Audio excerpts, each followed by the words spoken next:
السلام علیکم ورحمۃ اللہ وبرکاتہ۔ آج ہم بات کریں گے جنگ صفین کے حوالے سے کہ مولا علیہ السلام کا کیا رخ تھا، کیا حسن زن تھا مقتولین صفین کے حوالے سے۔ یزید نے بیان کیا مولا علیہ السلام سے صفین کے مقتولین کے حوالے سے کہ مولا علیہ السلام نے فرمایا کہ ہمارے اور ان کے مقتولین جنت میں ہوں گے، یہ حسن زن ہے۔ معاملہ میرے اور معاویہ کے درمیان پہنچے گا۔ اب جو باغیوں کا سرغنہ ہے اس کو انہوں نے نہیں بارے میں اس کو امید رکھی کوئی، اس کے اور میرے یعنی کہ خلیفہ برحق اور باغیوں کے سرغنہ کے بیچ میں اب کوئی معاملہ پہنچے گا۔ اب وہ معاملہ پہنچے گا تو دو لوگ ہیں اب سامنے، ایک تو خلیفۃ الرسول، اللہ کے رسول صلی اللہ علیہ وسلم کے خلیفہ راشد، رشد و ہدایت والے، جو کہ پہلے 30 سال تک خلافت راشدہ رہے گی، اور حضرت علی پہلے 30 سال کے خلیفہ ہیں۔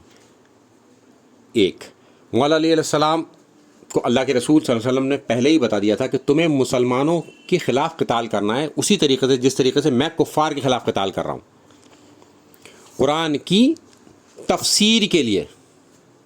تو مولا علیہ السلام کو تو پہلے ہی پتا تھا کہ مجھے مسلمانوں سے ہی قتال کرنا ہے، آن بہاف آف دا پروفٹ، اللہ کے رسول صلی اللہ علیہ وسلم کی طرف سے۔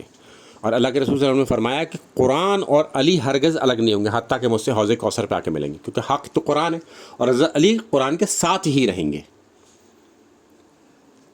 اس کے علاوہ بھی حضرت علی کی بہت ساری فضیلتیں۔ اب معاویہ بن سفیان کے حوالے سے میں آپ کو بتاتا ہوں۔ معاویہ بن سفیان جو تھے، معاویہ اللہ کے رسول صلی اللہ علیہ وسلم کی زبان اتھر سے بد دعا شدہ تھی، ان کا پیٹ کبھی نہیں بھرتا تھا کتنا بھی کھانا کھاتے تھے، کیونکہ اللہ کے رسول صلی اللہ علیہ وسلم نے ان کو بد دعا دی تھی، ان کو بد دعا لگ گئی تھی۔ ایک دوسرا، یہ طلقہ میں سے تھے، فتح مکہ کے بعد اسلام لانے والے سب سے نیچے طبقے کے لوگ۔ ان کے لیے رضاعت کا وعدہ اللہ کا ہے، مگر شرط کے ساتھ ہے۔ چیپٹر 9 آیت نمبر 100 کہ سابقون اور اولون، جو سبقت لے گئے اور شروع میں اسلام لائے، وہ تھے حضرت علی۔ پھر اللہ کے رسول صلی اللہ علیہ وسلم اللہ نے اس کو آئیڈینٹیفائی بھی کر دیا، وہ ہیں مہاجرین اور انصار۔ ان کی اتباع جو احسان کے ساتھ کرے گا اللہ اسے راضی۔ معاویہ بن سفیان نے احسان کے ساتھ اتباع نہ کرتے ہوئے بلکہ تلوار بازی کری، جنگ صفین لڑی سابقون اور اولون کے ساتھ، تو اپنے اعمال کی وجہ سے وہ رضاعت سے باہر ہو گئے، کیونکہ اللہ تعالیٰ نے شرط لگا رکھی ہے رضاعت کی۔ اب اس کے آگے ہم چلتے ہیں۔ حضرت عمار ابن یاسر رضی اللہ عنہ کو قتل کرنے کی وجہ سے معاویہ بن سفیان کا گروہی باغی گروہ تھا۔ حدیث عمار یہاں پر فٹ ہوتی ہے۔ یہ تو تھا اس کا متن۔ اب چلتے ہیں اس کی سند کی طرف، کہ اس میں جو ناسبی ہیں اہل حدیثوں کے اور کچھ جو ناسبی دیوبند کے اندر موجود ہیں، یہ سب کے سب اس حدیث کو، اس سند کو صحیح کہتے ہیں، جبکہ اس سند میں ایک عیب ہے جو یزید کا ہے۔ یزید کہنے کو تو ثقہ راوی ہے، مگر اس کا واسطہ ٹوٹا ہوا ہے مولا علیہ السلام تک، یعنی کہ یہ روایت مرسل ہے، بیچ میں گیپ ہے، کیونکہ جنگ صفین ہوئی ہے 37 ہجری میں، 37 ہجری میں، اور یزید بن یہ 7 سال کی عمر کا تھا اس زمانے میں یزید جو تھا۔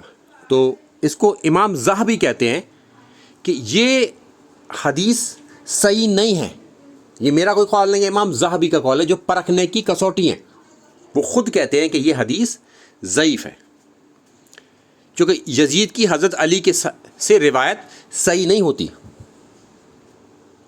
اب ہم چلتے ہیں کہ کوئی اگر شخص اس سند کو نہ مانے، وہ کہے کہ میں تو اسے صحیح مانتا ہوں، اس کے باوجود بھی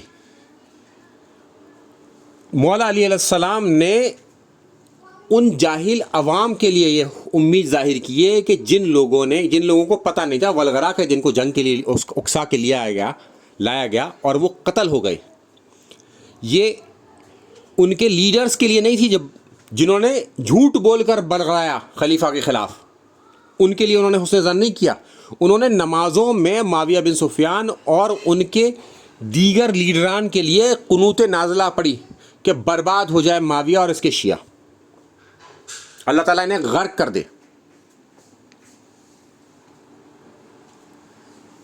اب ہم چلتے ہیں اس کے آگے کہ معاویہ بن سفیان کے حوالے سے کئی ساری چیزیں عوام میں داخل کرنے کی کوشش کی جاتی ہے، کیونکہ ان کی صحیح سند کے ساتھ ان کے فضائل میں کوئی چیز ملتی ہی نہیں ہے۔ جس کے فضائل میں صحیح سند کے ساتھ کوئی چیز نہ ملے تو اس کی چیزیں گھڑنے کی کوشش کی جاتی ہیں۔ اب ام حبیبہ جو کہ اللہ کے رسول صلی اللہ علیہ وسلم کی بیوی ہیں اور ہماری ماں ہیں، یہی ایک رشتہ ہے کہ وہ ہماری مائیں ہیں اللہ کے رسول صلی اللہ علیہ وسلم کی تمام بیویاں، مگر ان کے والد امت کے نانا نہیں ہیں اور ان کے بھائی جو ہیں امت کے ماموں نہیں ہیں۔ یہ عقیدہ معاویہ بن سفیان کے لیے گھڑا گیا کہ کسی طریقے سے معاویہ بن سفیان کو کسی ایسی جگہ پر پہنچا جائے جہاں سے انہیں بچایا جا سکے۔ مگر اس کے آگے میں آپ کو کہانی سناتا ہوں کہ حضرت ام حبیبہ جو کہ ہماری ماں ہیں، وہ پیدا ہوئیں حضرت سفیان اور ان کی والدہ صفیہ، اور حضرت صفیہ کے کوئی بیٹا ہی نہیں تھا۔